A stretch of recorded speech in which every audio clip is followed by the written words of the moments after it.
Hello and welcome to the King Heroes Journey podcast. My name is Beth Martins. I'm here with Brandon Sterling again. I think this is our fifth or sixth time being live on this platform or these platforms. We are live to my new YouTube channel, to Rumble as well. Rockfin, I'm going to get going right now because you got to do that manually. And we have a few people over there. Hello, Jeff Chapman. Nice to see you. Send you an email when you have a moment about the Winnipeg Police Service. Yeah, I just saw that. That was interesting. And so I will respond to you after. Super happy to have you, Brandon. How are you doing? Well, busier than ever, but I can't complain. It's a blessing. That's good. That's good. Yeah, I called on you. We had a scheduled date, and I had to pass because in Acapulco, oh my gosh, it kicked my butt energetically. I want to just brag, and that's sort of dangerous to brag, but I'll brag anyway, that I was the only one of my friends that didn't get really sick in that trip. And there was definitely some stuff going on. I keep hearing about who nearly dropped dead after of toxicity.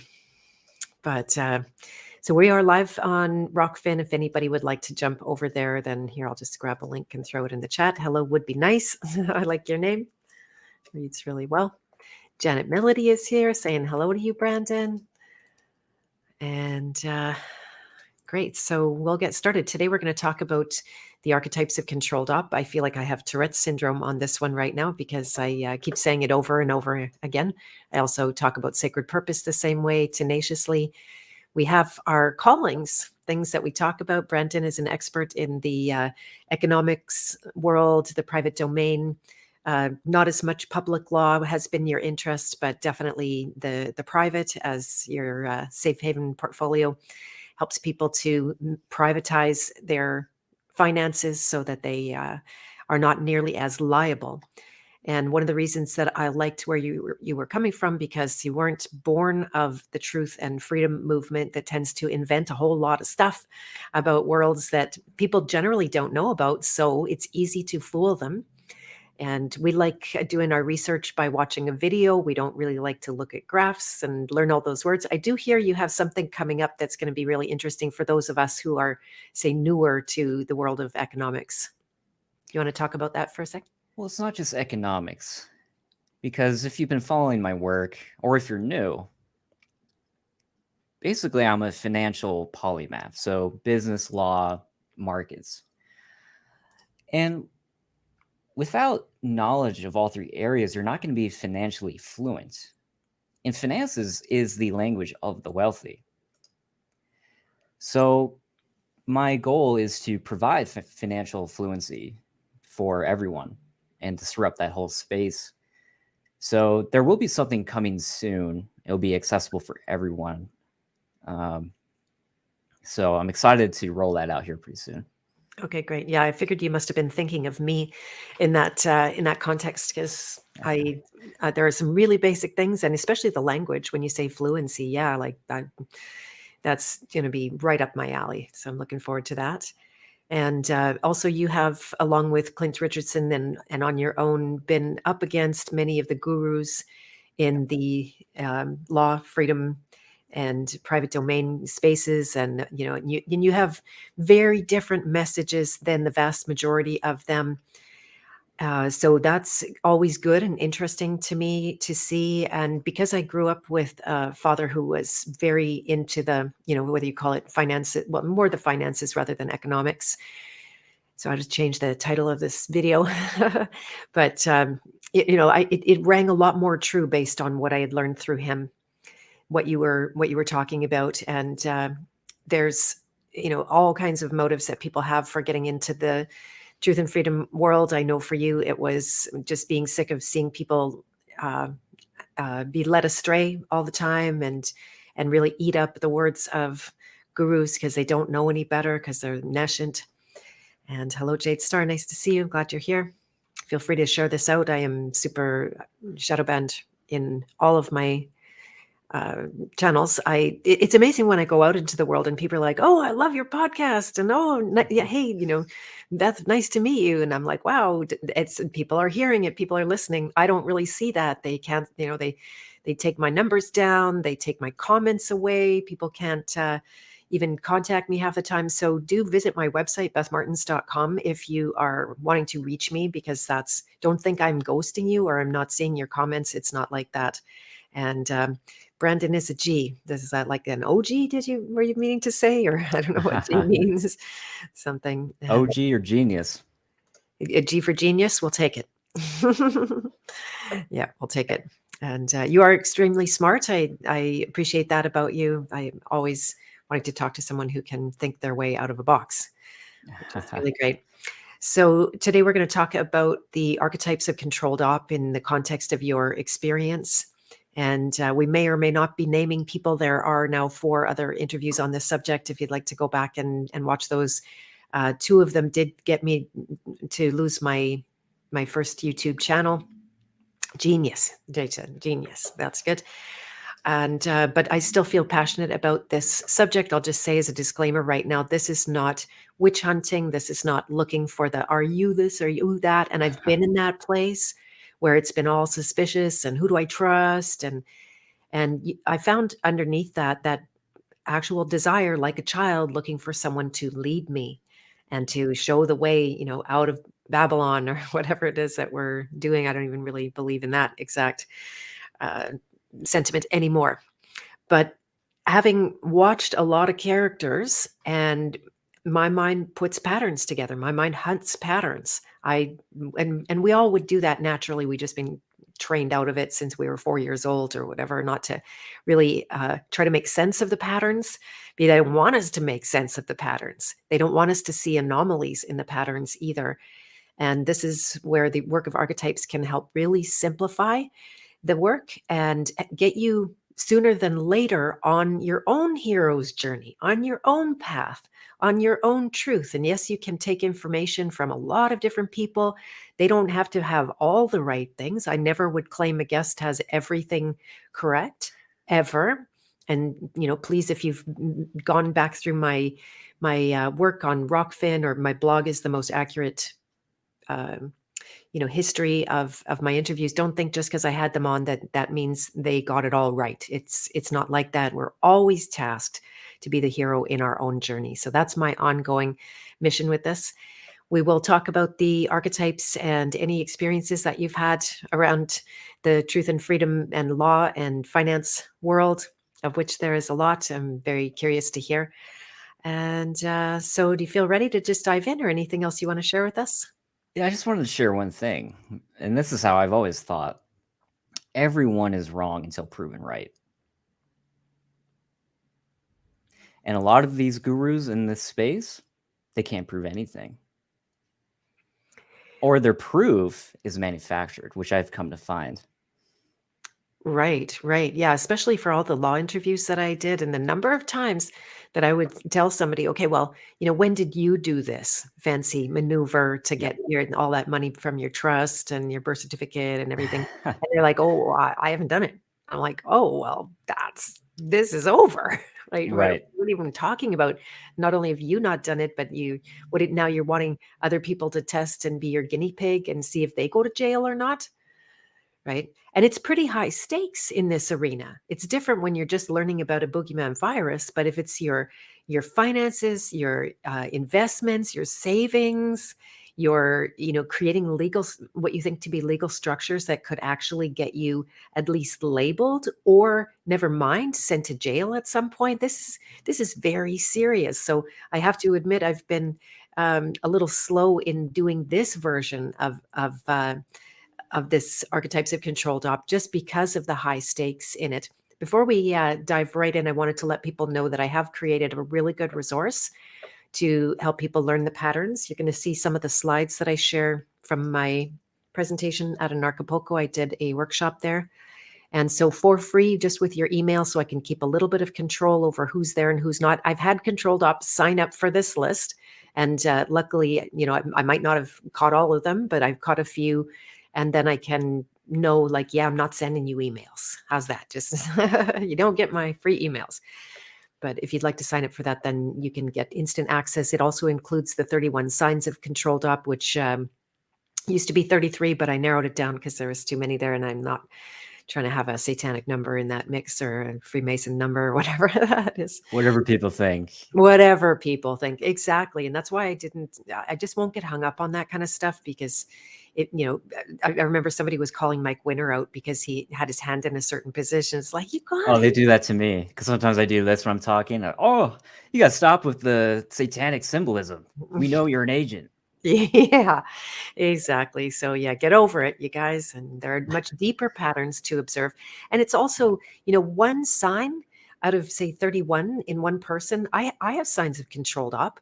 I have a business in the back end. I'm going to be telling people how they can take advantage of my services. If you do sign up for this free gift with the archetypes of controlled op, I'm asking you, would you like to take a course in this so you can actually deprogram inside and become even more clear and adept at following God and not your gurus around. So yes, I'm in business and I earn money, but I work for money is another thing. A little bit of a distinction where it's not just send me money because I'm out here looking like I'm saving people or something like that. It's a different level, which I never hold against anybody to just make money. But if you're doing it specifically to take people down and out, then that's a problem. All right, so I'm going to pull up. Let's see what happens when I do that.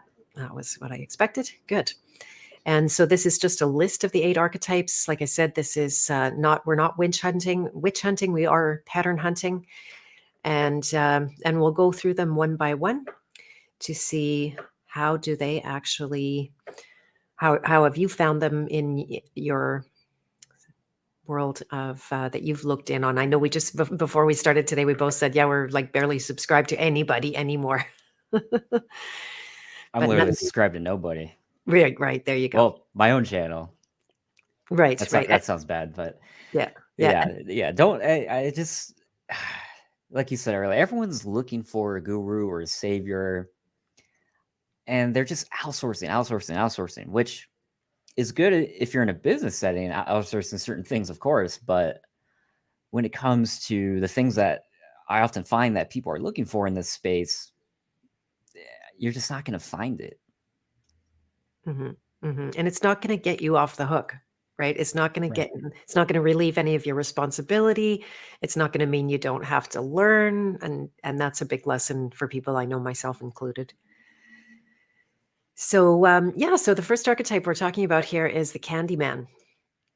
And this one is basically noticing, and this is one that I feel may or may not know that they are, and most of them, with a couple of exceptions, may or may not know that they're in that role as controlled op. So that can be a distinction that other people might define controlled op as those who know that are leading you astray. But I think it is broader than that. And these ones literally sell fear. Could be selling anger a little higher up the emotional scale, that they rile you up or they leave you shaking in your boots, and it becomes an addiction, and you literally end up losing your life energy to it, but you keep going back to it over and over and over. And so who do you see, or what do you see, or anything you want to talk about here? Do you want me to name names? It's entirely up to you. I All don't right. mind. I don't mind. I see Yeah. Alphonse, I see KL, I see we were talking about Jordan Peterson earlier. All sorts of characters. Especially the law gurus, they send you down this endless rabbit hole of things that aren't even relevant to what people are looking for. Or they have them do things that makes them feel like they did something. Like, oh, I sent these documents to this government agency, and because they didn't respond, that means it worked. Right. So, but this one in particular, the Candyman is selling fear. So Alphonse is just not that guy. I never hear him fear porning. He's all about the solutions. Would he make you mad? He makes people mad when he talks to them, and calls them out and stuff like that. But he's not jumping on a video to just rail and make you angry about all the things that you have no control over. So I might not put him in this category at all. So a better example would be, the doomsdayers that we've often talked about on our last shows in the economic area. It's always the dollar's going to collapse. We're going to enter a depression, recession, or whatever. And mind you, while we were talking about this almost, what, a year ago now, none of those things came to fruition. Even though, a lot of these talking heads every week, oh, this video is going to be the unveiling of what's going to happen this month or next month. And when you go down that road, you're wanting to be right. Instead of trying to see what is actually there. Yeah, yeah, exactly. And so they're dosing you, and Yes. how many times have I heard them say, "Oh, it's going to be this week. It's going to be next week. Oh, in Yep. 2 weeks' time." That I've been hearing this now since 2015. Say specifically about the dollar, that it's going to be gone, and it did actually move me to make some fear moves. Right? I got hypnotized by that fear, and it's not all bad, I have a full freezer and a tiny home and stuff like that, but and there I really made sure that am I doing this? Am I gonna be okay if all that shit isn't true? Uh, Regardless, and yeah, so I don't feel like I did anything that I shouldn't have done. But, it is a very highly motivating, it lights a fire under your butt, and somebody just interviewed Yeah. me yesterday about well, isn't fear a good motivating force to get you out of trouble? And I will just say point blank, absolutely not. If you take any action in the face of fear, it's in spite of that fear. Mm.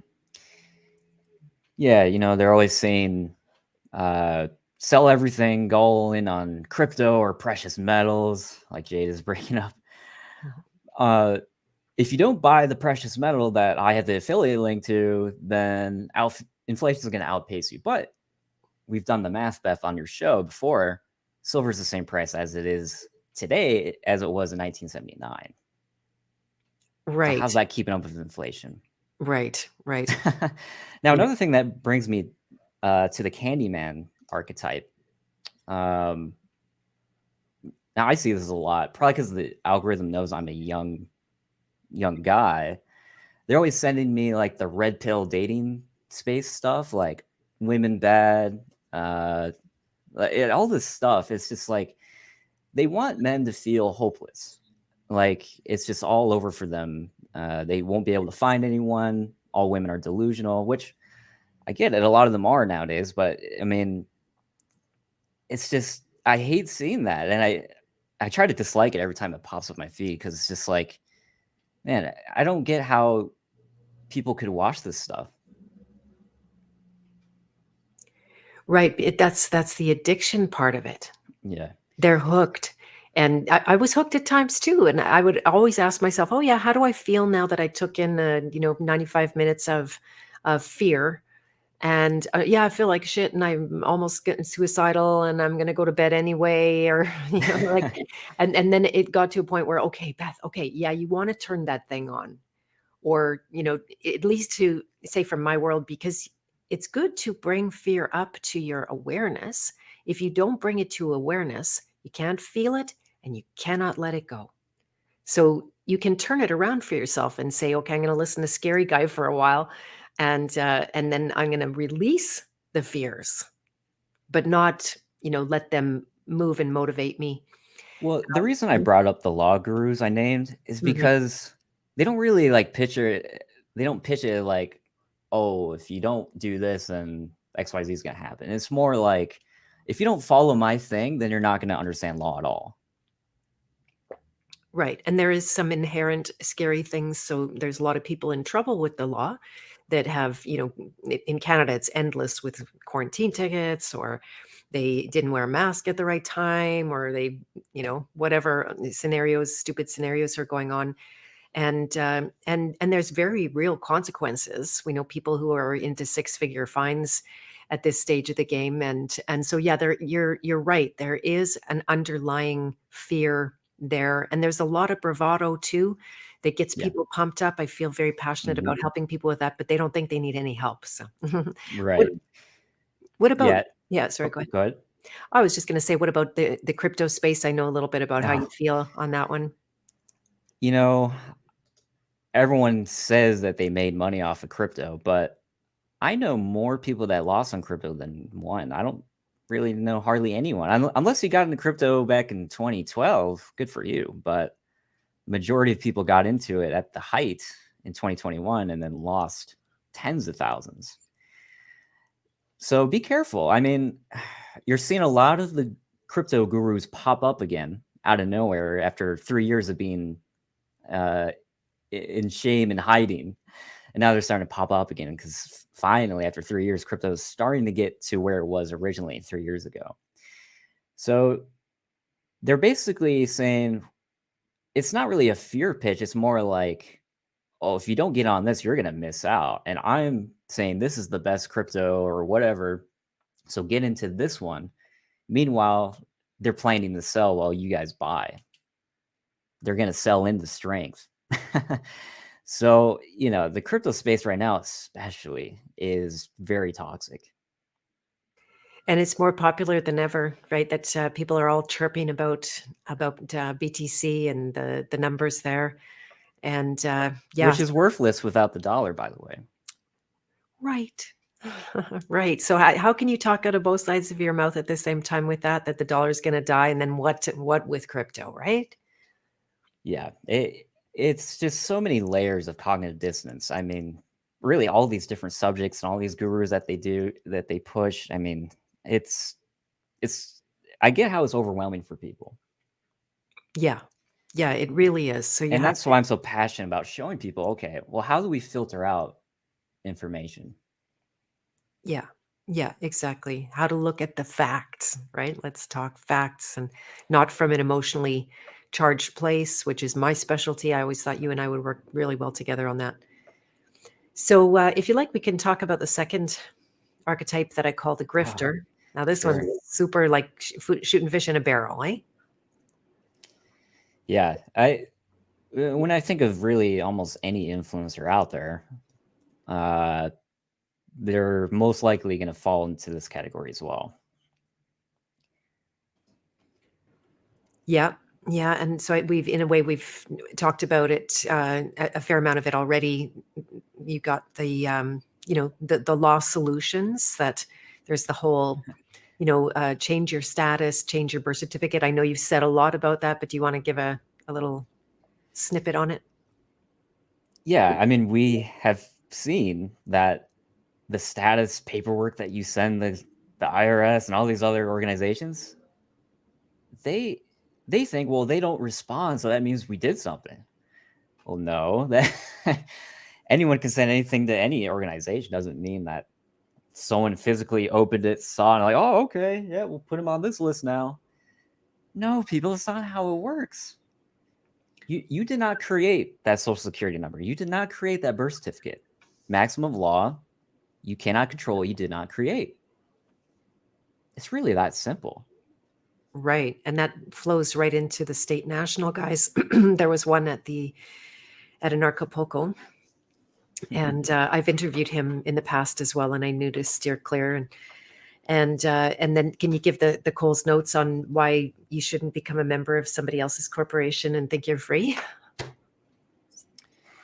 Well, that's the thing. I mean, a lot of people.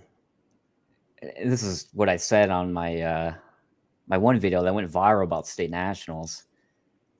Basically, uh, they pitch you into like, oh, well, our group is sovereign, blah blah blah. Whether state national or State of the Union national or gosh, there's so many now. Can't keep up. But it's basically they're pitching it like a private association. They don't say it like that, but they're basically saying this is a private association. We're untouchable. You get this special status, special boy status, right? Which no one cares about. They're literally just shouting into the void. Um, there is no such thing as a state national or State of the Union national. Those are just all buzzwords that unfortunately a lot of lore has been spun out of. And like I was saying earlier, there is the enslavement is perfected as far as the birth certificate, all that. There's no way you could undo that. Now, you can change your citizenship by getting a different passport. Clint has done the best work on debunking the whole status thing. That's Clint You know, Richardson for anyone that's not familiar. Yeah. yes, yes. So I would like to give credit to him more than anybody. I can run through the bullet points, but if you want the full minutia, he has done the due diligence. Nice. What's his website off the top again? I'll just share it. Yeah, privateunderground.club. It's a new his new website that I helped him with. We haven't even officially launched it yet, but it is running, and we plan on announcing it soon for everyone. Nice, nice. And before we leave the grifter behind, there's like so many. The private Yeah. domain really is how I came to you in the first place because I was involved with some grifters, and I went ahead and created the House of Free Will, with them, so to speak, which turned out to be, with the paperwork was absolutely worthless. And I even knew it from my very limited knowledge in the law world. I just knew it wasn't a legal document, and there was a lot of trouble with it. But it seemed like the best we had at the time, so Yeah. just go with it. But it turned out to be like such a. Was there? Do you think there's anybody in the private domain space that wasn't grifting? We go by a process Uh, of elimination. I can't think of anyone because I've seen all their documents, all their paperwork. None of it was legally binding from what I saw. And it was just filled with gobbledygook and fluff, like, oh, we put this Bible verse here, or we say this about ecclesiastical law here. Or even worse for you being a Canadian, they think a 508c1a is relevant for someone in Canada when it's not even relevant for someone in these states because there is no such thing as a 508. It's a section of a tax code for 501c3s. Right. I know many people who diligently created those kind of associations and then had to backtrack and landed on your doorstep. Yeah. I had for a while, I had the 508 repair basically. We had to undo the 508. Look, there is such thing as a private association. Right. And I would reference it as a PMA back then because so people would know what I'm talking about. But a PMA doesn't even exist. That is a private association is real, but legally there's no such thing as a private membership association.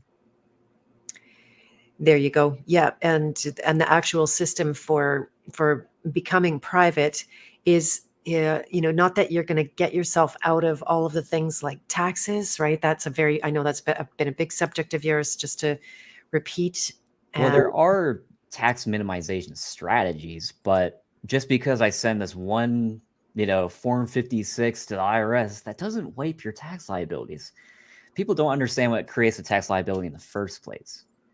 And it's certainly not, not doing what the guru says. No.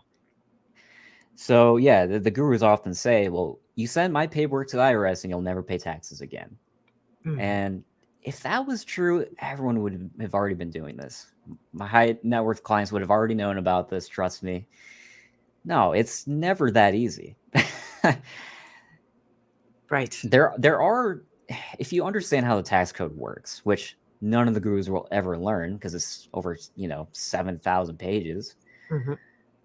There are ways in the system you can use that are legal to get out of taxes, not the paper terrorism stuff. Exactly. Exactly. Yeah, there are actual ways Yeah, that are not born of our freedom movement. exactly. And, I like that you drive this point home a lot. That, I think you've said, I watched the first episode of this series that, and this, I agree with the sentiment too, that the whole arts alternative, what would we call it? The alternative space, the guru space, The whatever it's called, the truth and freedom freedom movement. movement. Yeah. Yeah. Yeah, I believe it was created to distract everyone from what could actually benefit their lives. No, let's not focus on the real minutia. Let's focus on all the lore, the mythology. I'm just so sick of it. And hey, some of these guys are great storytellers. I'll give them that. They But really that's are. all it is. It's just a story at the end of the day. Hmm. Hmm. Where's the proof? How can it be replicable for everyone? Right. One of them even claimed, I use a scientific method. Okay, but you're not showing that the experiment, first of all, you're saying your thing's an experiment by saying that. Second of all, you're not showing that it's repeatable by many people over and over, or that they even did it themselves. Yeah. Yeah. And now we have the benefit of a little bit of time passed and have seen certain characters go to jail. Right? Yes.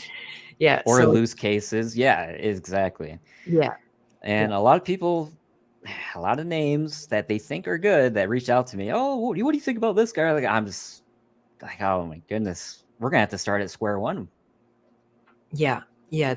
Because that's a whole level of programming that people don't think that they're getting. They just look at a normal Yeah. person and say, you're programmed and I'm going Yep. down the right path here. So, So yeah. what makes me think of this grifter thing is because especially in the trust space, obviously I'm a big proponent of trust, but unfortunately in the trust guru space, which I did an in-depth review on one particular video. It's called KL Mr. Beneficiary, What the Gurus Don't Want You to Know. And basically everything they say about trust is wrong.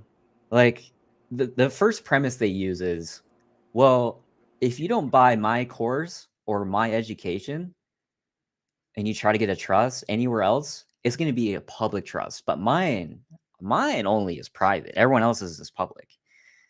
But you actually look at how the law defines private and public trust is completely different than what these gurus are saying. Any trust by default is private. Now, if you set up a charitable trust, that is considered a public trust. Sorry, I was muted there. Yeah, yeah, exactly. That, and then how people run around and make the distinction between a public and a private trust. You talked about that as well. Do you want to just give a quick snippet on it? Yeah, I mean, it's really as simple as I just said. Any trust designed to benefit an individual, like let's just give the example. Most people, you're going to want to set up a trust so that your stuff is protected while you're alive with an irrevocable. Now, revocable does not protect assets. It can give somewhat privacy, but because it's changeable, it's not loss of proof or anything like that. The irrevocable is, however. So in a way, the revocable is almost less private than the irrevocable. But let's go back to the private public trust thing. Any trust by default is private because a trust doesn't have to be filed anywhere unless you're setting up a business trust, which a lot of these gurus propose that, oh, well, I have a special business trust. But if you actually look into business trusts, they are considered statutory trusts on the East Coast. The East Coast are the only states that really have these business trusts. And so they even misconstrue what a business trust is, and they make you think, well, I don't need a limited liability company. I don't need a corporation. All I have to do is get this private business trust from this guru, and it'll get me all of the regulations, stuff like that, which is just simply not true. Mm-hmm. Now, another thing they do is statutory versus non-statutory trust, which is just completely ridiculous because all states have statutes on trusts. And there's nothing wrong with that. It actually gives your trust muscle and enforceability because the state recognizes the power of trust. Right. So they give you these false dichotomies, whether it's the public versus private trust thing or the statutory versus non-statutory, which I know I'm kind of running quickly through those things, but if you want, actual evidence, references, legal references, definitions, I unpack it all in that video. Maybe I'll send it in the private chat Yes, please do. Yeah, because exactly. it Exactly. it's an almost 2-hour video, but I have never seen anyone do this type of due diligence on the whole trust field. Fantastic. No, it's really good. And Sane Lady's also asking about the bar because it's always posited as a private association. Is there Well, it anything? is a private Yeah. association. Yeah. And there's a Yale law journal on talking about that. But that's not like a, oh, wow kind of thing. Like, yeah, of course it is. Like, It's just like the medical association. I mean, there's all sorts of these professional associations.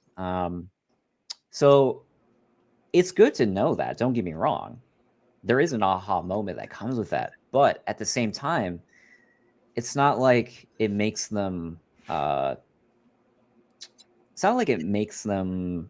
fraudulent or something like that, because a lot of people will say, well, either the nation state is a corporation, so therefore it's fraudulent, or it's a group like the Bar Association, it's this, so that means it's fraudulent. No. They're just playing the game, and you don't know how the game works. There you go. And then if you feel like answering this question, what does create a tax liability? It's you. Can you add one more sentence to that? Yeah. It's you creating the tax liability. Where's the money going? Is it going to you, the person, or is it going to another person that you can create legally? Now, we're not talking about fraud here. No. Trusts, limited liability companies, entities like that are considered other persons legally. Right, exactly. And then back to that, the birth certificate. So I'm just playing with this Zoom here. How they, I got a message from somebody today. I thought we were kind of past it in this world, but like, how do I change my birth certificate? How do I get rid of my birth certificate? And I said exactly what you said. You didn't create it, therefore you can't do anything with or to it. Yeah. I mean, what a waste of time. And I'm not trying to insult that person at all. In fact, this is why I'm so passionate about my work, because I see so many people misinformed, that asking the wrong questions, focusing on the wrong stuff. And if you go down that rabbit hole, you're never going to find the answer, because there is no answer to that. Yeah, exactly. You got to work with what you got. There is no tricking the system. I mean, the people that made this system, these bloodlines, they have perfected it. There are no loopholes. Right. Yeah, and that's what you hear at every turn. Oh, we found the loophole in this mysterious thing, and we don't know why it works, and all of this kind of stuff, right? When it comes to the game, I was talking about earlier, when it comes to the game, if you try to reinvent something and you try to reinvent the wheel, you try to play by a different game or set of rules. It's like, okay, let's make an easy example. If I'm going to a basketball court, everyone's playing basketball, and I try to say, well, your rules don't matter, I'm going to implement volleyball rules. That's essentially what these people are doing. No one's going to care what you're saying. No one's going to follow your rules. No. Yeah, there you go. All right, well, let's move on to the next archetype that I have named the high-end hooker. That's my affectionate name for this one. I love that. And just in short, elites who don't get their high-paying positions, status, and audiences organically. They are. That's a big one. Yeah. They've got a lot of support. They had a lot of support. So when the narrative needs to be upheld, they're high on the list of, oh, here's your script now. So what's your finding here? Yeah, Clinton Richardson and I did we did a podcast on cognitive dissonance. And actually, you mind if I share my screen real quick? Yes, of course. Here, I'll take this down for a second.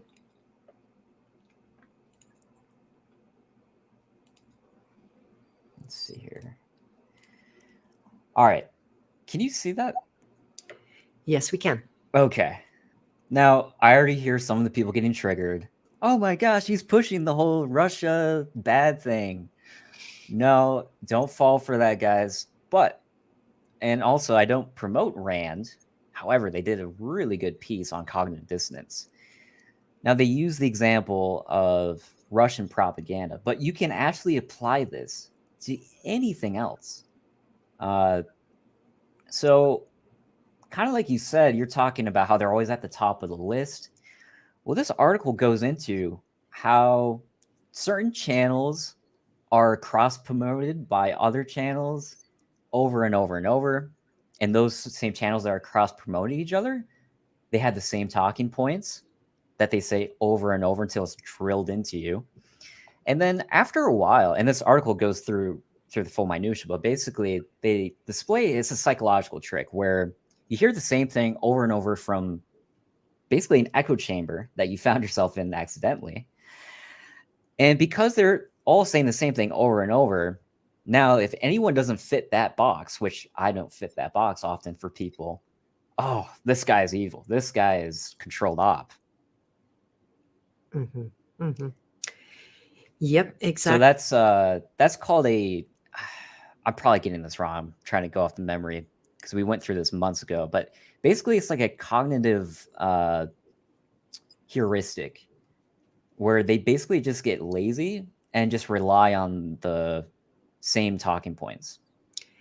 Right, and that's on my list of 31 signs of controlled op is they say the same thing over and over and over. They're literally drilling you. And you can't Yeah. help but not take that in as some kind of truth, and you're going to say it like you thought of it. I've been there.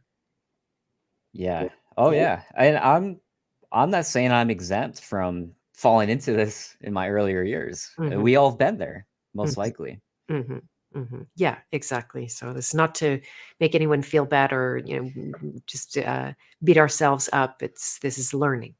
Yeah. You know, I might sound like a braggart sometimes.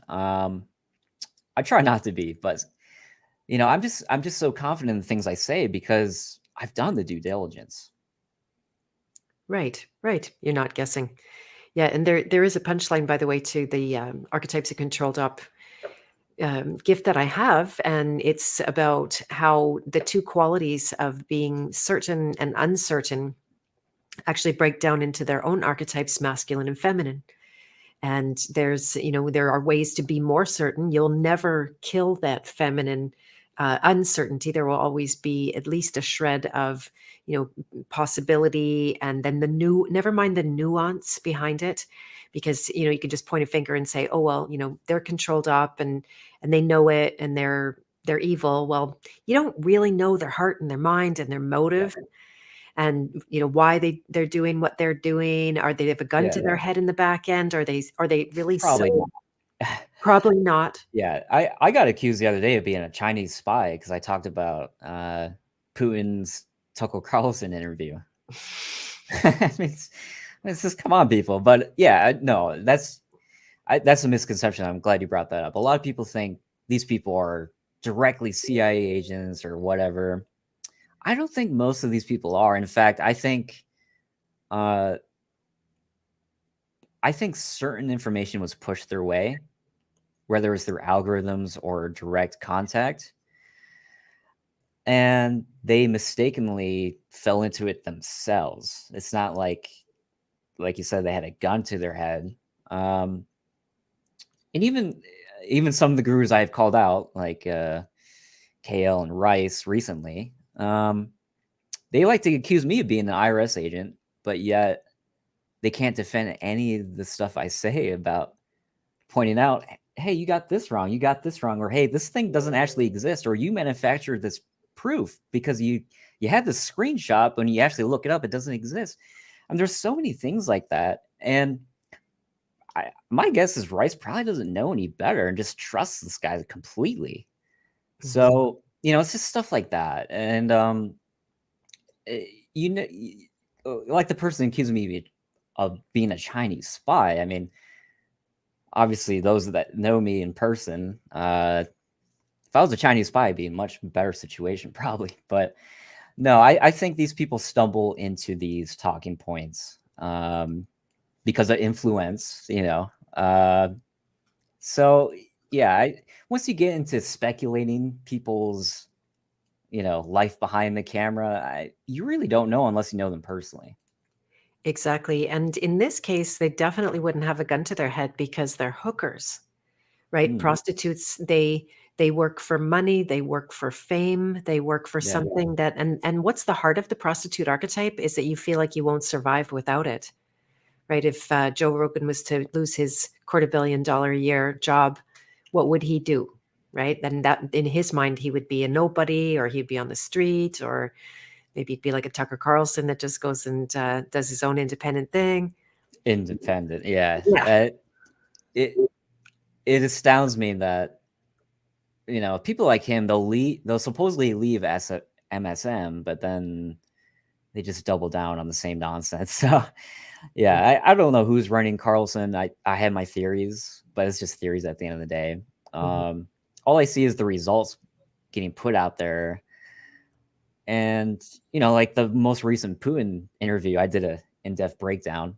I mean, it was the worst interview I ever seen. The guy the guy didn't ask Putin any damning questions where he easily could have. He just went along with everything Putin was saying, basically.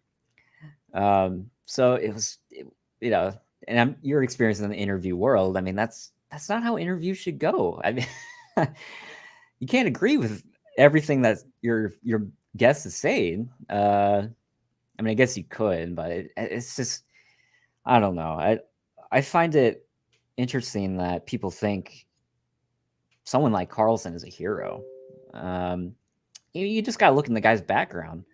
I'm not saying this automatically makes him bad, but he has a background in the CIA. His dad was involved with that stuff too. So even from his roots, it's questionable. Mhm. Yeah, exactly. All right, should we go on to the next one? Sure. Okay. Is this a fun game for you? Yes, this is enjoyable because, like you, I'm a pattern person myself. Right, right. So here we got the copycats, and in Mm, my definition of controlled op, you again may or may not know. Copycats won't know. There was a law guy on a podcast I caught last night, and actually everyone who was on the podcast as a guest came away feeling like this guy didn't have the truth going on. But neither mm. did I. I noticed it right away from my own interviews and experience, but neither did I think like, oh, he's actively leading people astray. He's got that evil kind of thing, like one of the archetypes coming up is going to show. But they just saw like, oh, this guy's doing that, and I learned from that guy, and now I'm going to be myself. Oh, I want to be that guru that's spreading all this information, quote unquote. Yeah, we see that a lot in the alternative law space, which I have coined, by the way. I'm starting to see people use that. I appreciate that. But yeah, that's a lot of copycatting going on, especially in the alternative trust space or the PMA space. I've seen these people's paperwork. It's coming from all the same seminars, all the same courses. I mean, it's just junk. So yeah, they see that it works, so they just replicate. I see that even more so in the PMA space. Whether it's the PMA Power or all these different groups, it's just the same paperwork you're buying. So somebody bought someone else's course, and now they're just copying everything. Right. Well, that's what I noticed about the PMA Power documents. It had been copied so many times. It was full of bugs, like bugs you couldn't even get rid of. Just in a Word document, where every time Mm. you changed something, it would to add an extra something or other. And so that's how many times it has been, you know, copied. Yeah, it doesn't Yeah. surprise me at all. And yeah, I've seen those documents too.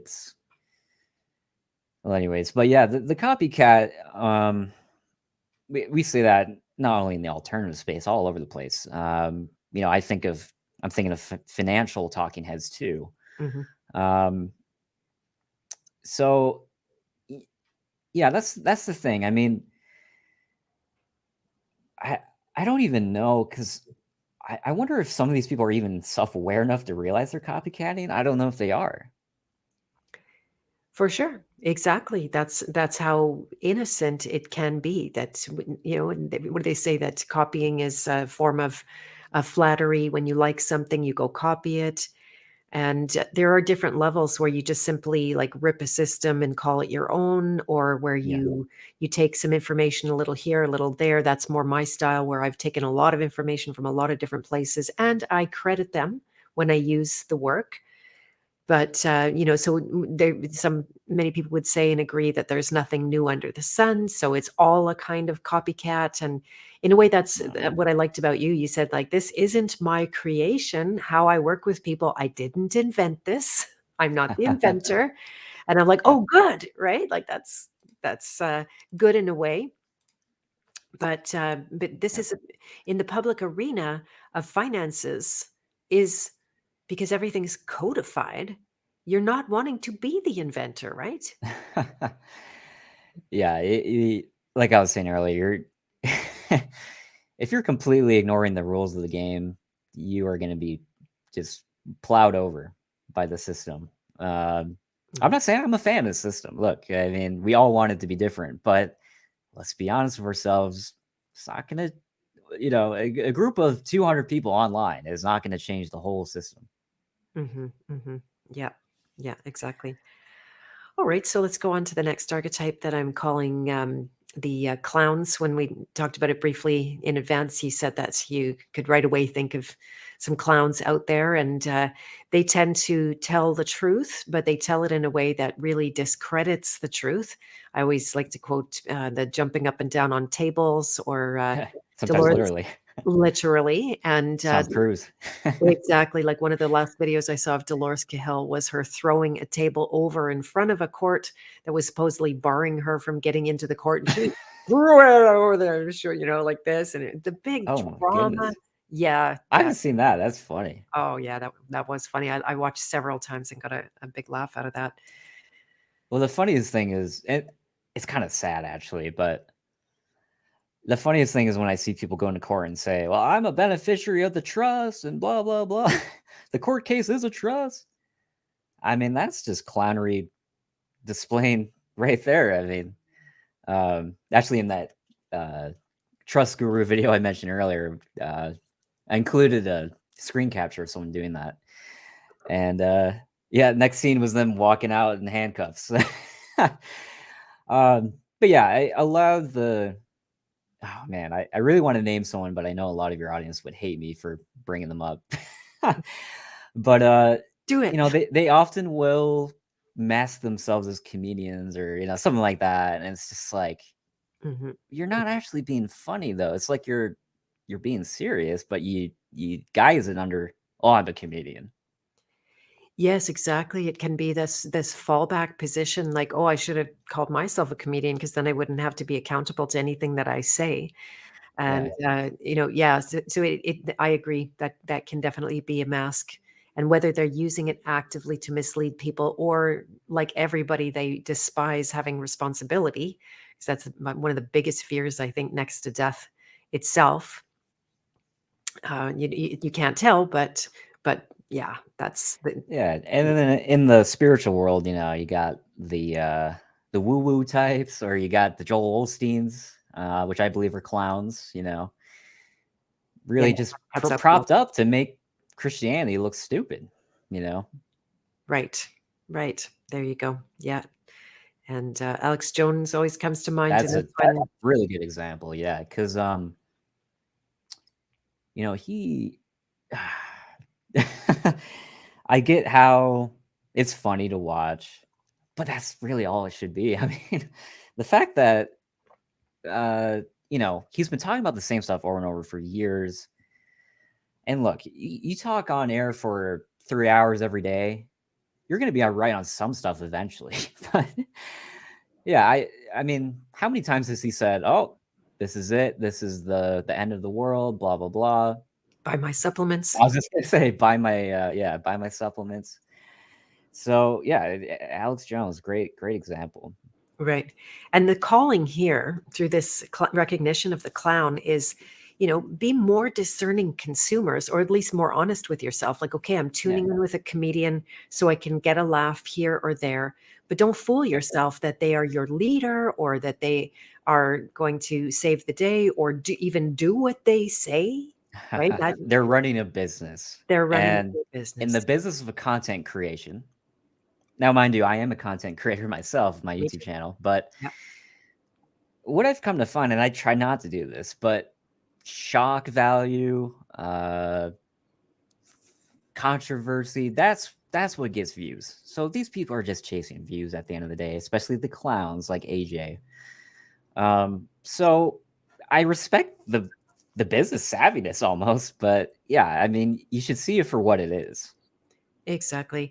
And I'm glad you brought up shock value because I'm always forgetting to say this, that it can really end up in the category of trauma based mind control Yeah, from some of them that are saying things that are so horrific and so frightening and so graphic and disgusting.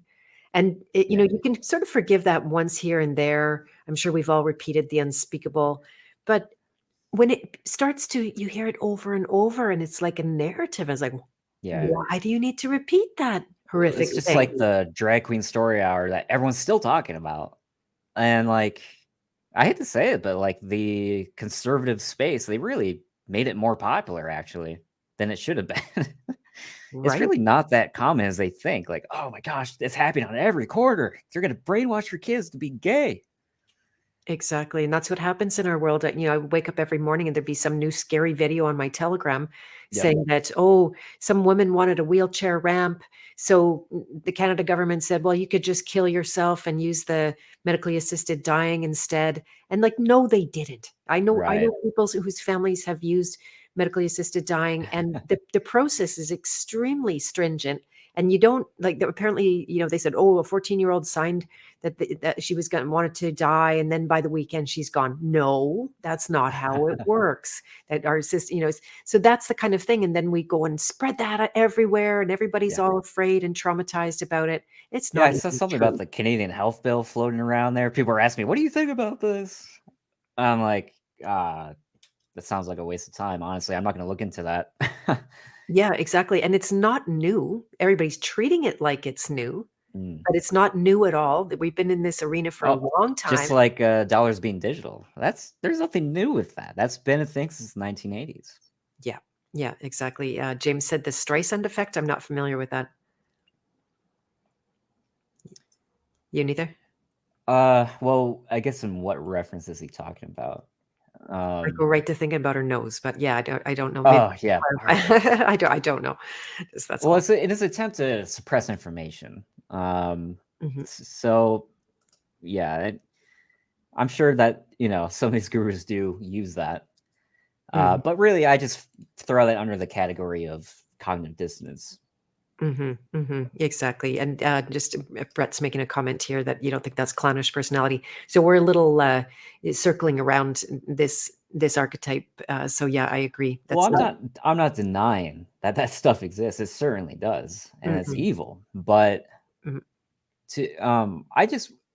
I remember hearing it every day on seeing on Telegram or whatever.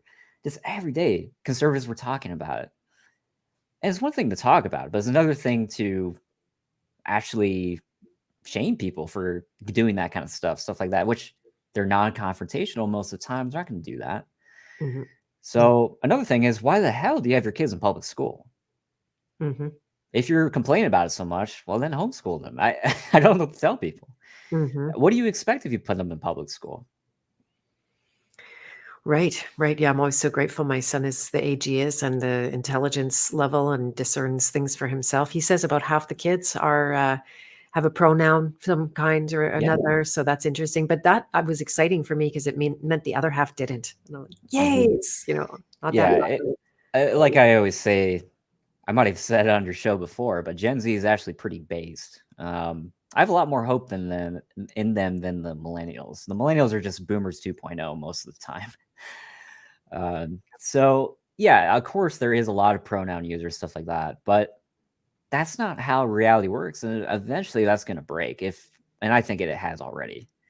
Mhm, Um, it, I don't know if you've seen this, Beth, but during during the pandemic, Gen Z, they were having house parties with certain symbols I won't mention by name that were forbidden. It's like they wanted to do it because it was suppressed, right? So it's just like the truth, eventually, and I'm already seeing it happen, especially in the younger generation. Um, they're gravitating towards stuff that's based. Like there's a music group recently coming out, the Castellos. I probably said their name wrong. It's a group of these Southern belles. I mean, just these beautiful girls, and they dress modestly. They talk about family and traditional relationships, and they're going viral.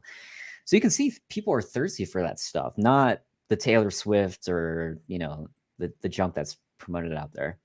Right, right. Yeah, then that's a clown show, right? That whole No, those yeah, satanic rituals at football games and like utter clown show. It's embarrassing.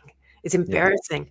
Not to say they're controlled op. That's more, the yeah. perpetrators are they're It's very much being used themselves. it's just it's just the Coliseum again. Hmm. I It astounds me that people waste so much time on watching sports stuff like that. I never understood that. Yeah.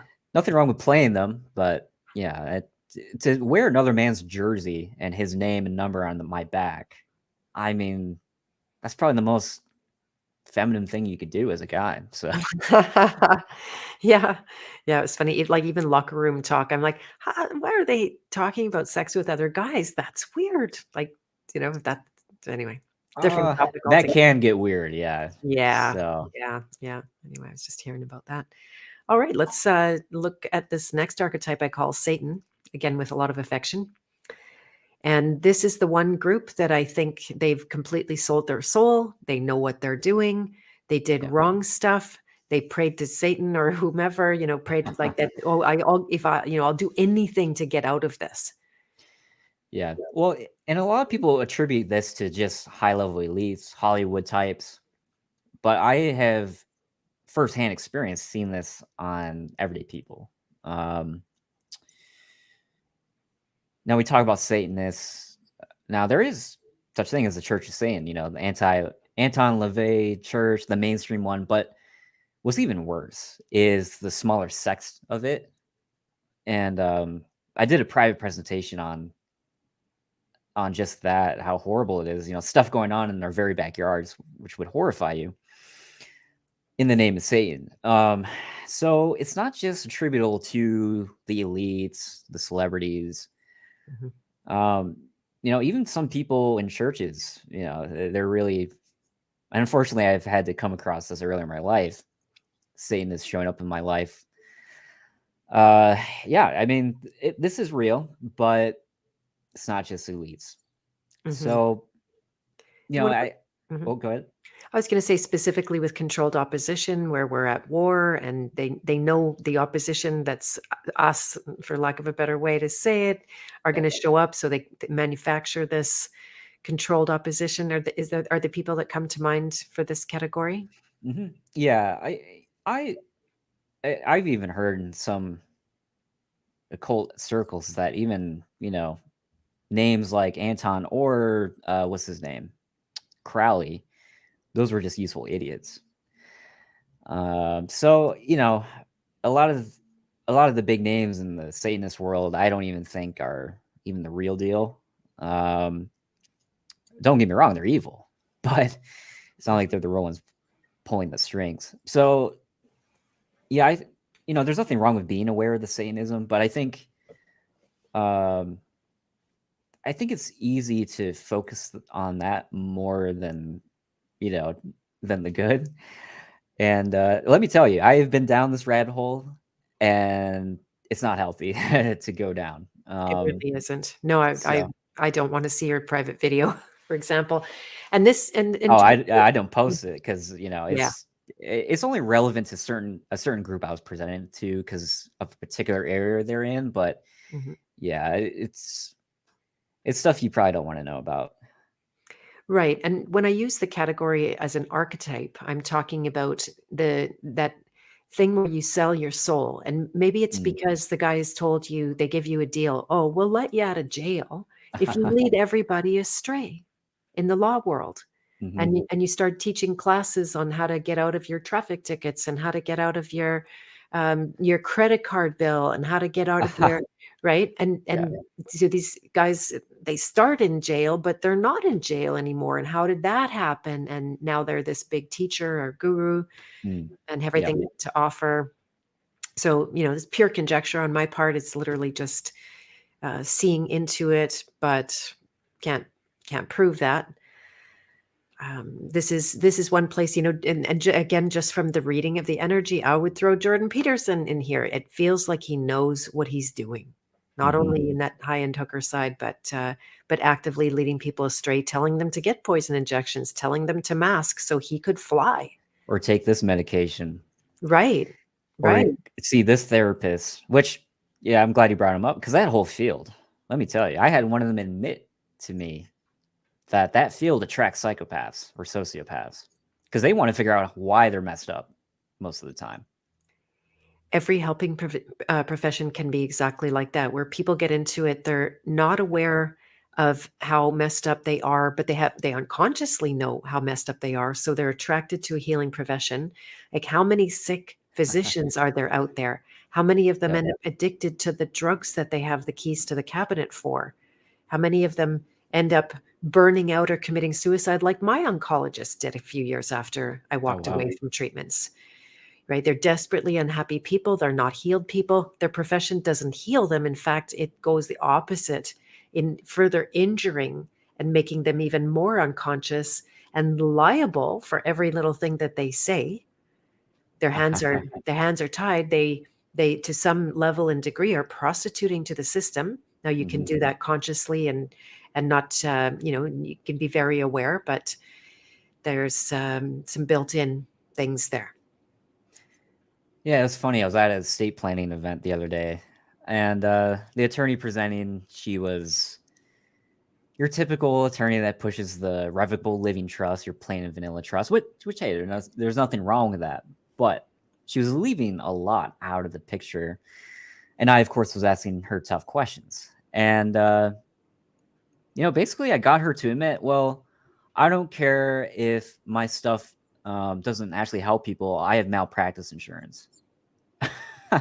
So the same thing could be applied to doctors. Anyone that has some sort of malpractice insurance. First of all, if you're calling it a practice, that's the biggest red flag, whether it's law or medical. But yeah, I mean, it's it astounds me how you know uh, they can really trick themselves into thinking they're helping people. Mhm, mhm. Yeah, and there may be a big mix. That's another thing to really remember about people's nature, that no one is all one way. We all have things that are hidden from us, and you can't claim to be Jesus that I'm aware of, and if that's even what, we won't go there, but there's a lot of places that we have to to me, I'm a big fan of using all of this to see how does it reflect in me. When I see the law guru ripping people off, what happens to me? Do I get up in arms? Do I get sad? Do I slink away? Do I try to dissociate, like, oh yeah, I interviewed him, and I'll just like pretend I didn't do that, or go and erase things, and then I would rather do the work in myself to let that programming go that is telling me all kinds of messages through the fear, and then see, do I have greater clarity on the other side? Do I have greater capacity to actually serve and help people and focus on them rather than what I lack, right? That's Yeah. the worst. And as somebody who's very big in finances, you must see this all the time. People motivated to increase their financial, abundance, strength, whatever it is, out of fear, Hmm. right? They think, oh, I'm not going to survive it. I won't be able to retire. I'm going to be on the street when I'm 65. And to me, that's just a very shallow form of motivation. Well, and they can be valid concerns for people, but Absolutely. the problem is, especially in the finances, especially in money, people look at money as a resource, not a tool. And the second, as long as you look at money as a resource, it's never going to work for you. You're always Amazing. going to see it as some scarce thing that you need more of. Right, right. And then how many people, I've just been hearing somebody say this for a few days now, money is freedom. Well, Clinton's done a pretty good job of debunking that whole word freedom. It means franchise. Now, money is not the end goal. The end goal is optionality, which money can give you, but money is not the end means. Right, right. Are the only means. Yeah, very good. So shall we go on to another archetype? Let's do it. Yeah. Okay. So this one I call the well poisoner. Let's see if I can get myself in the shot here. There it is. All right. And this one, I have to again credit my friend Paul for even thinking of. But boy, I had so many experiences in my Telegram groups, in the law arena, in, you name it out there. When there was any small amount of good working together, we had in person groups here that would meet. And there was some cooperation. And then inevitably, there would be somebody there that just wanted to make trouble. they would Mhm. they would create conflict between good relationships. I actually have several friends broke up with me, and I know in a couple of cases it's well poisoners that they got in between. Yeah. Um, they waste your time. Maybe at the least malign or malign level, or the most benign would be when they're just confused and have a personality disorder and complain too much. Yeah. But these ones, I think, at some level have to know what they're doing if they go in to break people up. Yep. Yeah. I actually had this recently at an in-person event. Um, yeah, I mean, it was the strangest thing because it was a private event. There was only like 10 of us in the room, and like this guy out of nowhere, we don't know who the heck this guy is. We asked him, "How did you hear about this event?"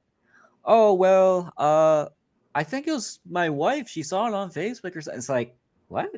That doesn't make any sense. And the whole time he was playing a worse version of devil's advocate. There's nothing wrong with being devil's advocate, but he was just, reinforcing the thing I was criticizing. So, I mean, the whole time he just kept interrupting, and like, we just over and over had to tell him, shut up. Like, if you want to present, we'll let you present another time. But yeah, it's a very real thing, whether it's an in-person event or online.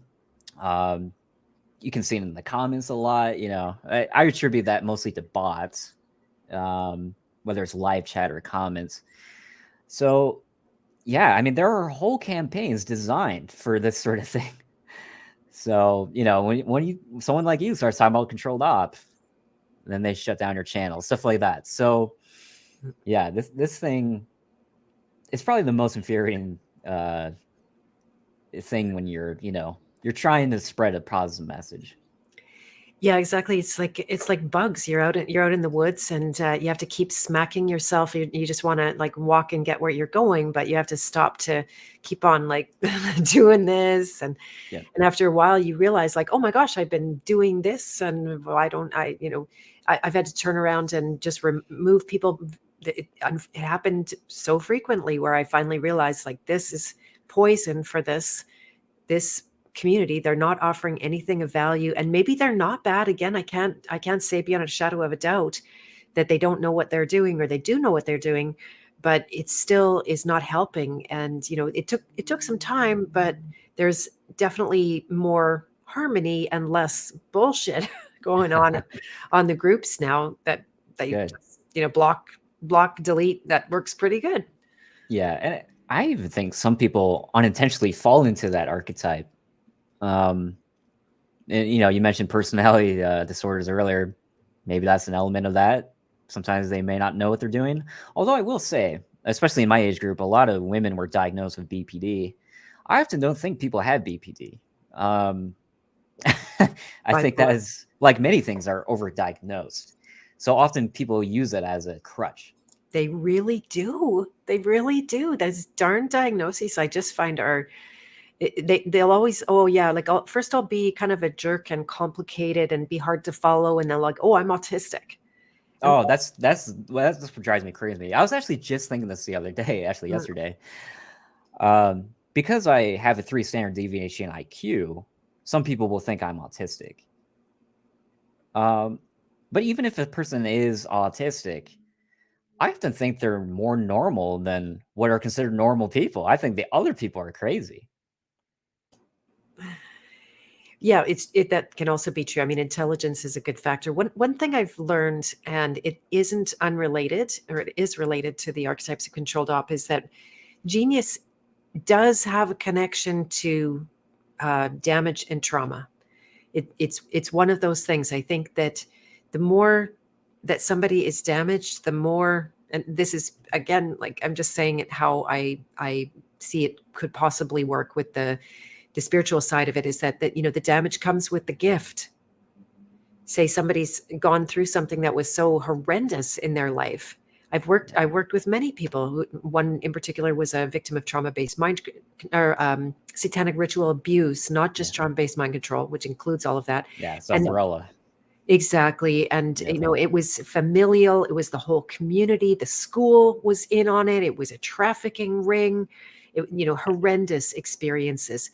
And but she's wow gifted, off the Yeah. charts gifted, really, could see and sense things that nobody can see and sense. She could make, her mind do gymnastics other people couldn't do.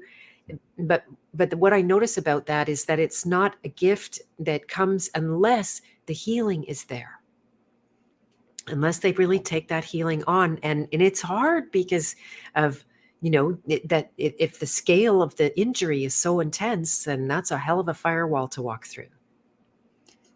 Yeah. And one of my favorite artists, I'm gonna butcher names, the Japanese Yayoi Kasuma. I'm probably saying it wrong. She had a very tragic childhood, um, and but she was a genius when it came to art, and I resonate this with a lot because it's very similar to my life. Art was a way to not only express, but to how do I say it? Not distract, but maybe you can help me with the words here, Beth. But basically, not even escape, but it's just like a way they could get outside of themselves or what was going on. Right. Give some form to inner experiences. There we go. Yeah. Yeah. Yeah. Yeah, I'm To more a visual person than the word person. So, but yeah, I often find that too. You know, anyone like a genius, like Tesla, for example, they went through tremendous hardships, and geniuses are often misunderstood. Um, they don't like to use small talk or pleasantries. Oftentimes, they're just gonna say what they know to be true, and they're gonna cut through all the BS. So often people can see that as rude, or they don't understand social cues, stuff like that. No, no, no, no. They're just operating with a different mind than you are. hmm hmm Yeah, exactly. No, so many of those artists came to it from their damaged life and the misery, and that's why so much art is actually miserable. It doesn't make you feel inspired or lit up or anything. It can be dark and awful, and yes, technically amazing, but still, in the consuming side of things, how does it leave you? And yeah, so anyway, that's a little bit of an aside. Shall we move on to a another archetype? Sure, let's do it. All right, let's see what happens when I do this. There we go. Oh, that's fun. So this one I call the handler, and it's I was tongue in cheek here with the handles of the what do you call it? Anyway, the handles. What do they call the antlers? There we Oh, go. And they're totally behind the scenes. This one, it was a late addition to my archetype list because they are invisible, and we generally don't know who they are. We don't know their names.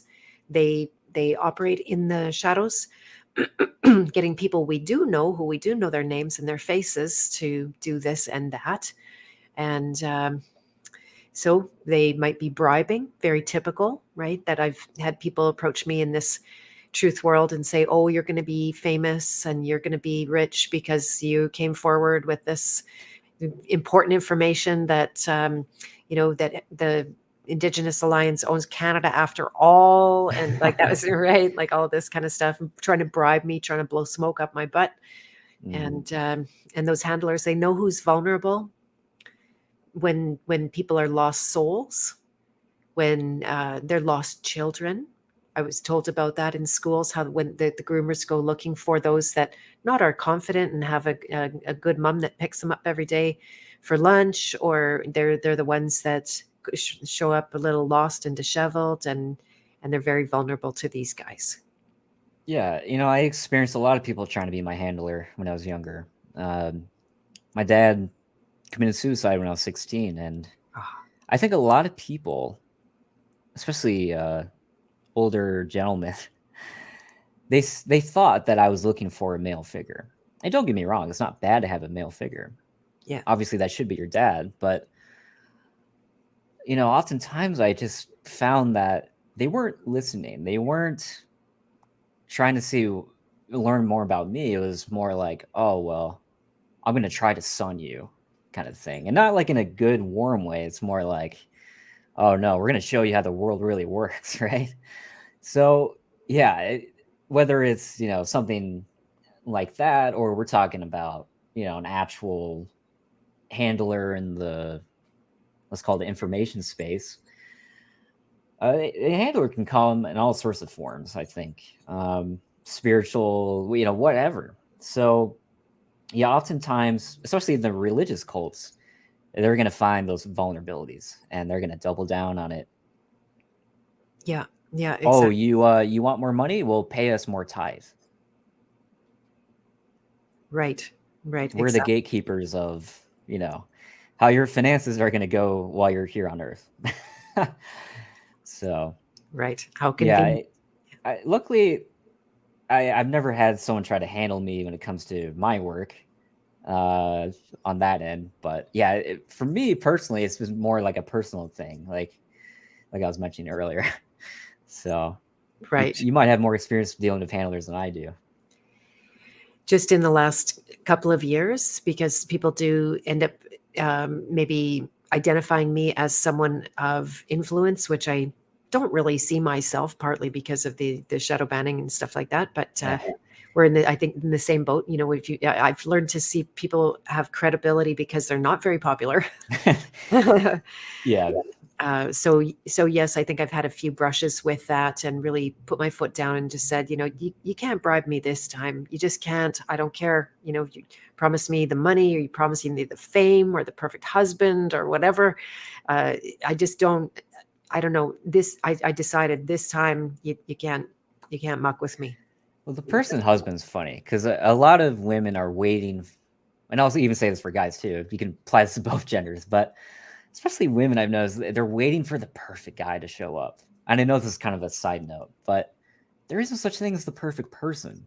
Nowadays we marry for love, but in the old days they married for utility, which is much more practical. And if you think about it, that's more loving than marrying for what often people think is love, but is often lust.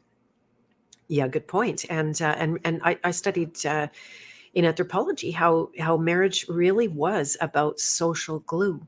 It was about bringing groups together that weren't related enough, and so if there was a marriage, then all of a sudden there was the reason for the two groups to intermingle, to combine resources, and to become stronger. So yeah, it's a social contract.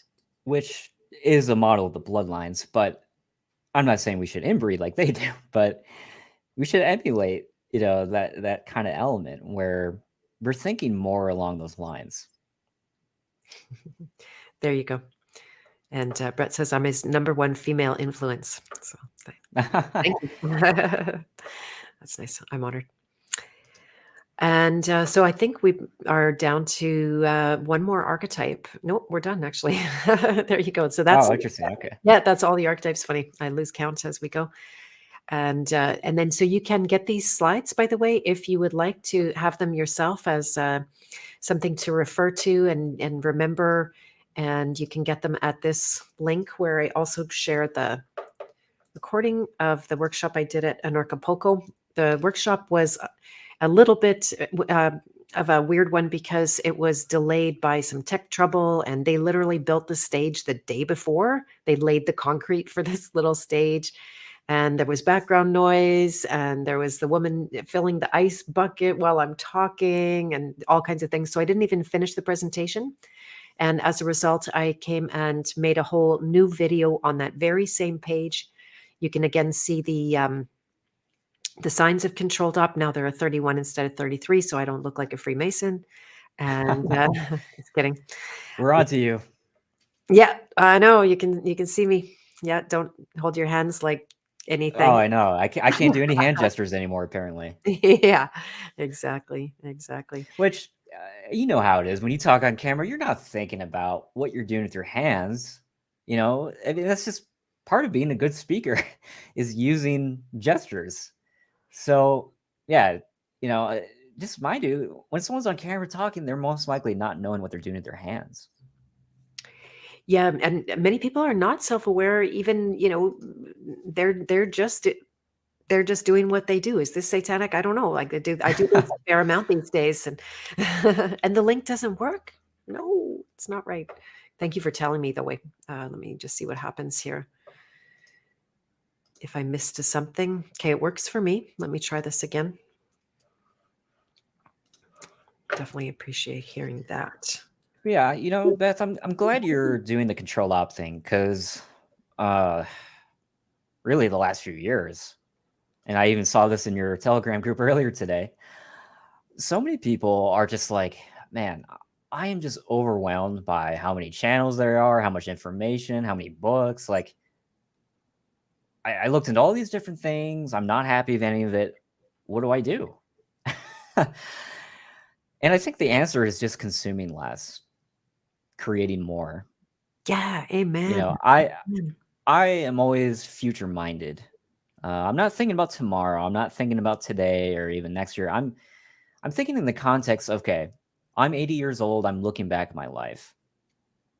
That's how I want to look at life.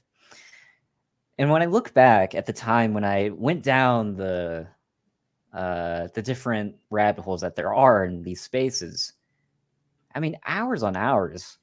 And mind you, I had a lot more time than most people because I didn't have a job.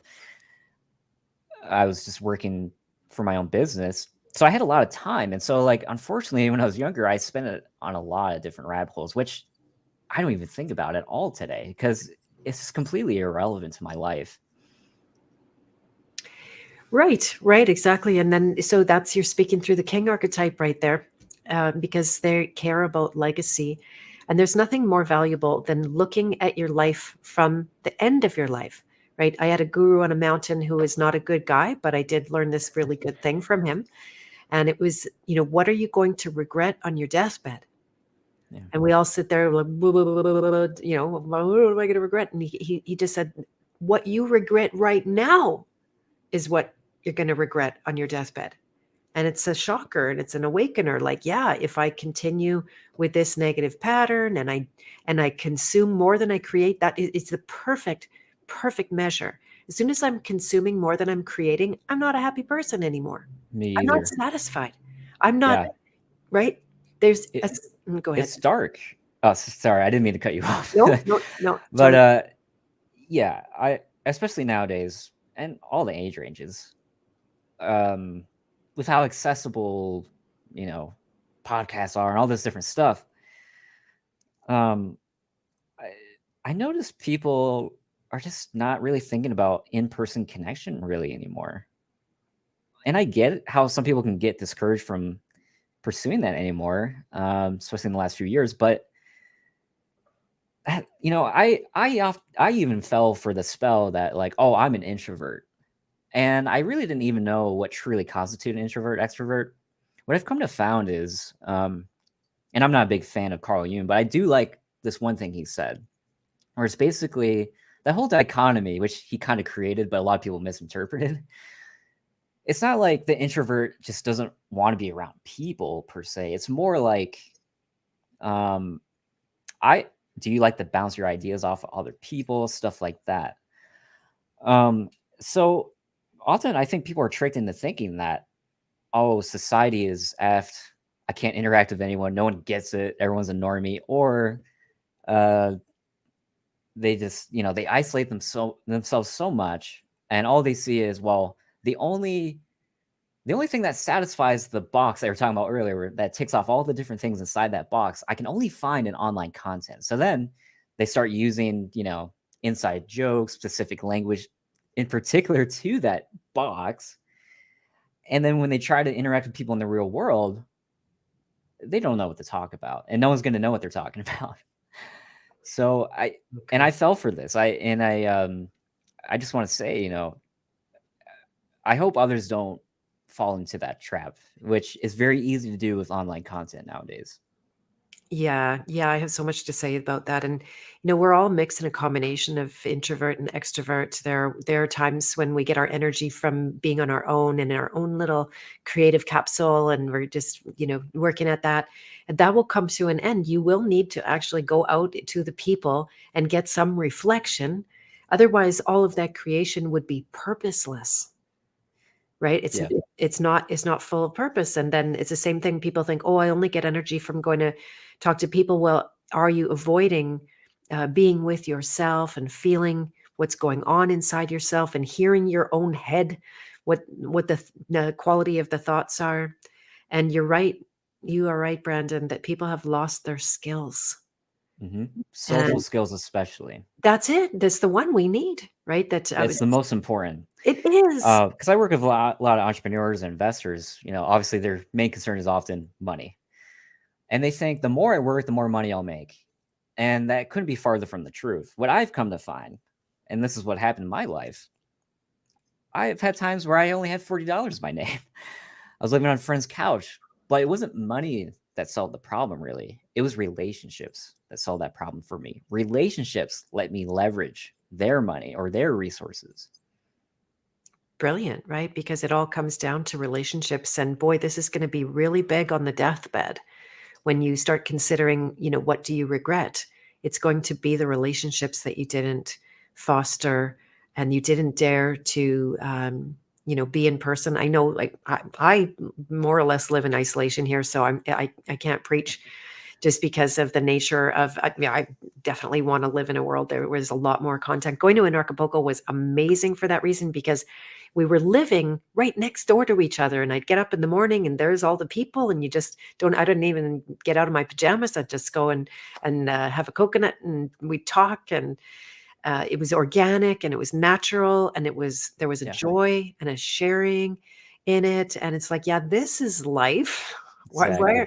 Right?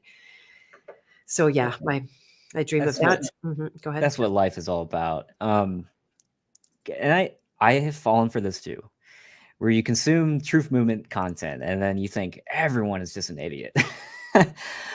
But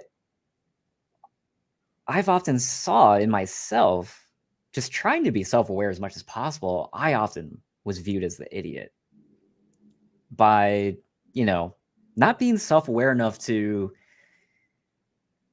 when I was in social situations, talk with the other people is more like I was talking to them, right? Which is a horrible way to go about, social interactions. So yeah, I um I just see that so many people are hopeless, and I think the answer is kind of like what you described, what you found at Acapulco. I think that sort of thing is more accessible. It's not like you have to go to Mexico to get that.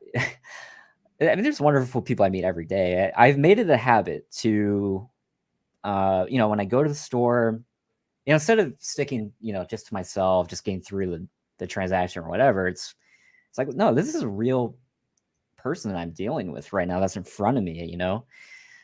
Um, I guess, the more you self isolate and double down on the rabbit holes, uh, the worse it's going to be for you.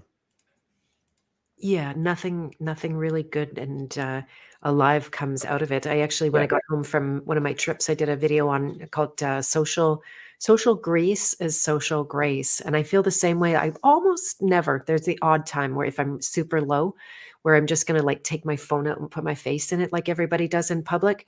Say I'm in line somewhere and there's people right next to me. Well, I'm gonna probably talk to them, Yeah. and you find out right away. I had one who she was so uncomfortable that I did that, and she was like trying so hard not to answer me. And I actually was asking for help, a little bit of help with something.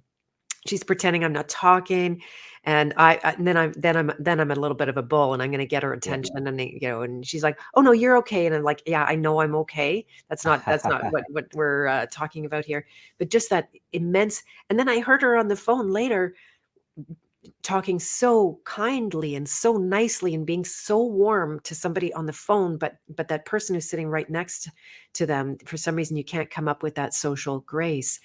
And so I Yeah. agree, Brandon, that practice this every day. It doesn't matter, how mundane the the errand you're running. And but I mean, I have a lot of work to do. The last time I went to the post office, I literally wanted to lunge over the counter and kill the guy because they've got some new thing where now you have to itemize every time I send a package. I have to itemize the item and the value of it. And then they've made a new rule, and I'm like, oh, is that Canada Post rule? No, that's my boss made this rule. So I just get agitated by the public.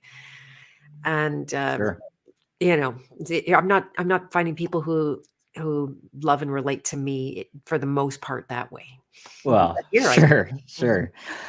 But yeah, I can't tell you how many days I've been on just by talking to someone in line at the grocery store, stuff like that. Oh, good for you. So I but another thing is too, I see a lot is to go back to the people are overwhelmed with information, they don't know what to do. Um, it's like I feel like people feel the need to just study something for hours and hours and hours. When often the solution to their problems is just not studying something for hours, but uh, just implementation. Like some of these gurus, they convince you, oh, you need to study about trust for hours and hours and hours. No, no, no, no. It's actually a very simple legal instrument. It's not like anyone can use it. It's not like you need a law degree or you had to buy some course to understand it. But often I think people are romanticizing complexity. Oh, yes. I know that very well in my work as well, that if it's simple, people think it's not real or that it's not valuable. And I think it's what you said, because the implementation is the goal.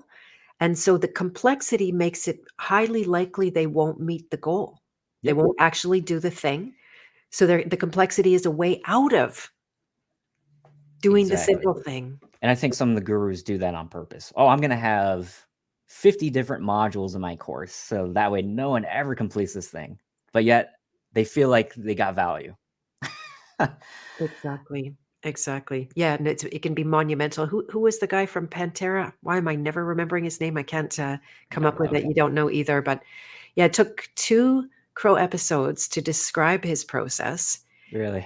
You came out of it feeling like, oh well, there's no hope for me. I'm not going to be able, if it took you like 27 years to do this, and I'm just starting now, then I'm not going to be able to even do it. So yeah, what is his name? I can't remember, but it doesn't matter. Just I don't listen to that stuff. But yeah, it doesn't surprise me. You don't need 27 years to to solve a problem. That is just insane. But Mhm, people will find that story fascinating. Oh, this guy must know something if he's been studying something for 27 years. mhm. Well, doing the process for 27 years, never Right. mind. But Yeah. yeah, yeah. I don't know.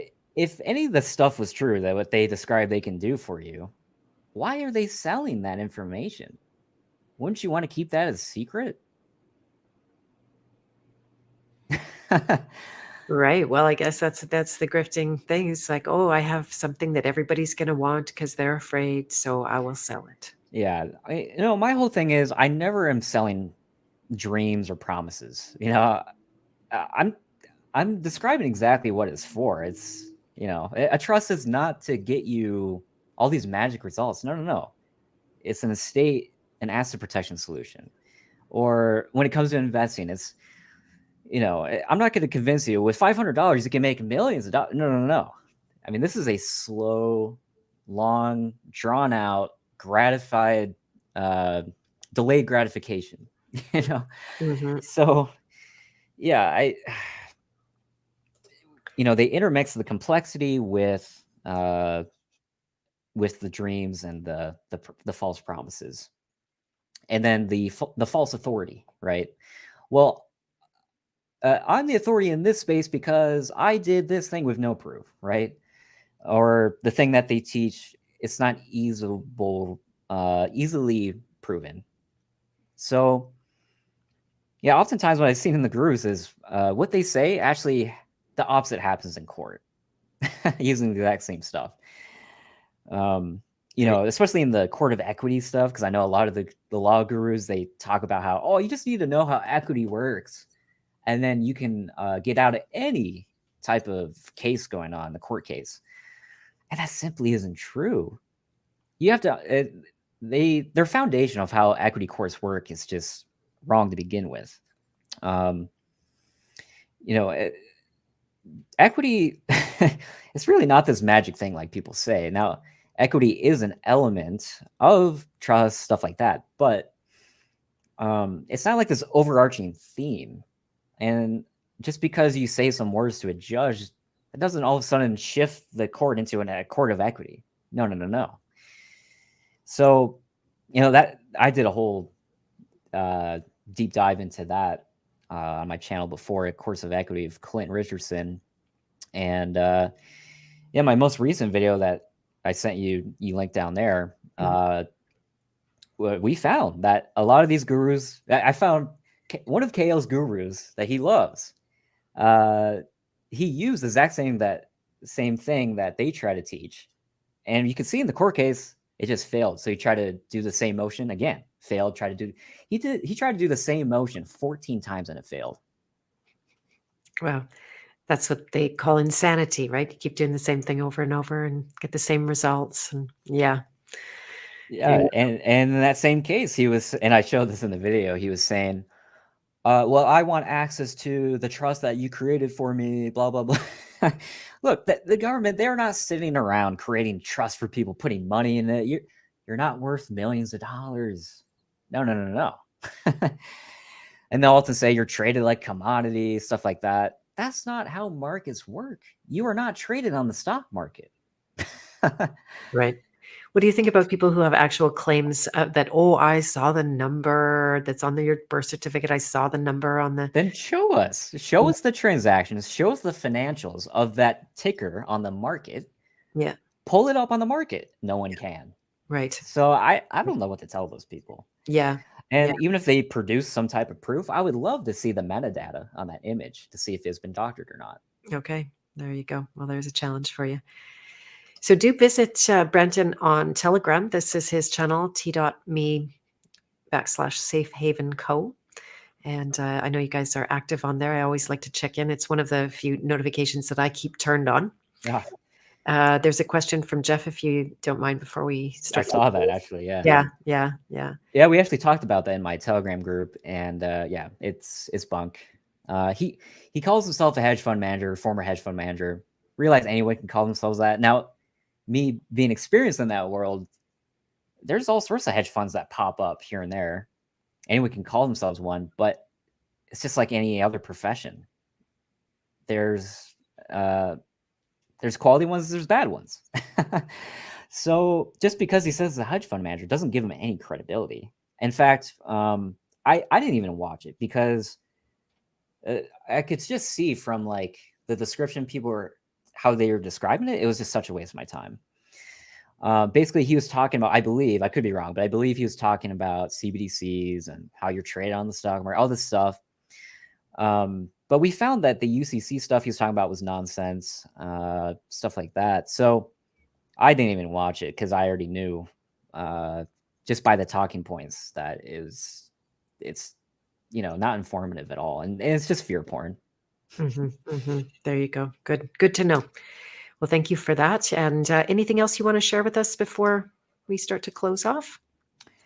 No, I think we covered some good ground. I could yap all day, but yeah. This is how I visit with my friends sometimes. Speaking of the social. Yeah, I wanted this to be more of a warm conversation because I know the last few videos we did together, I was really just presenting, with like a slideshow, stuff like that. And which we appreciate, by the way. So yeah, so we had to get that foundation, but yeah, I mean, I hope that people really take into heart what we talked about today, because again, I'm not really being critical on people. Again, I have done all of these things myself.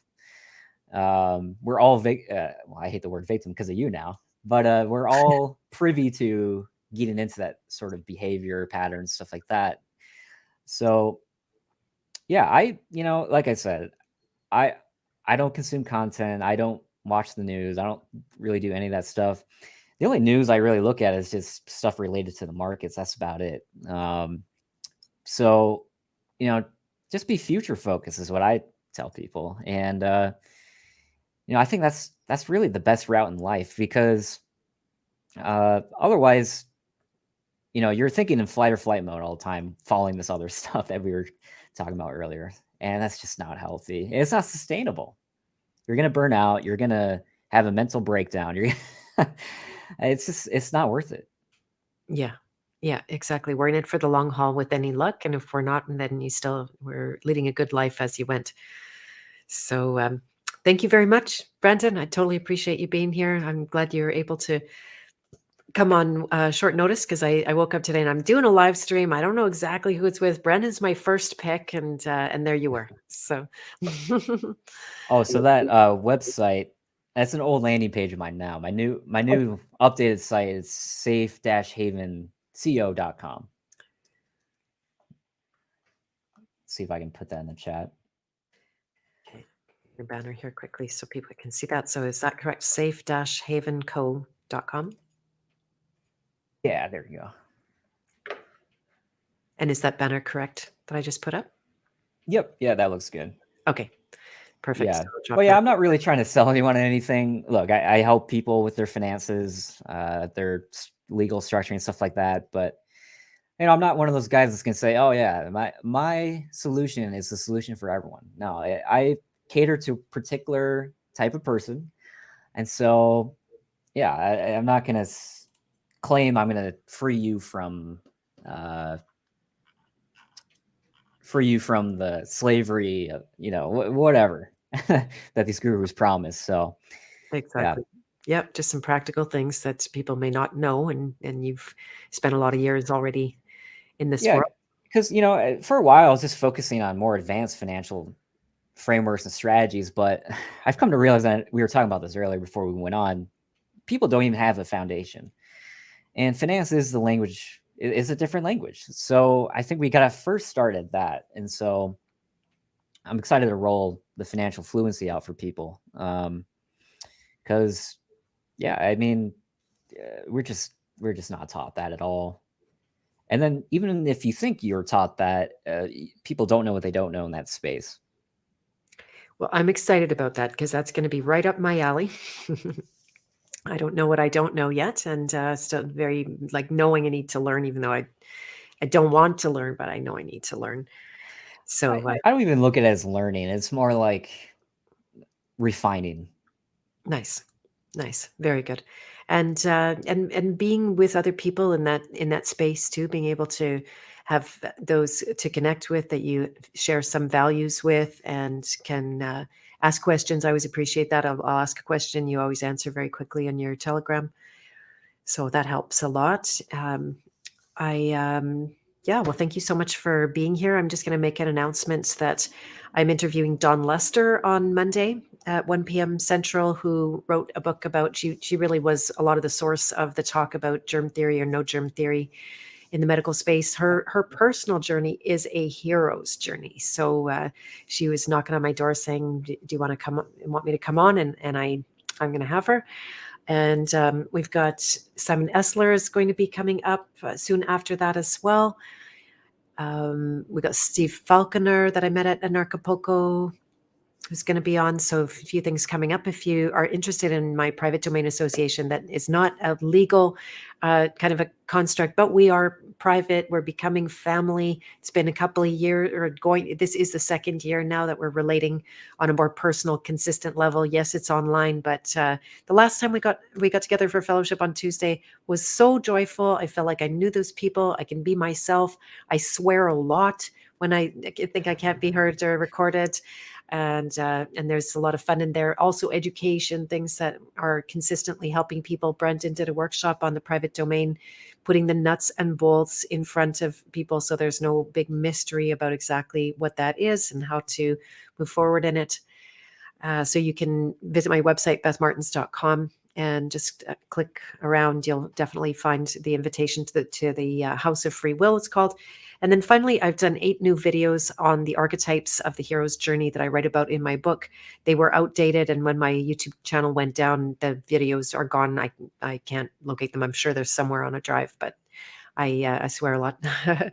And so then there's 8 new videos. You can find out where you are on the path of purpose.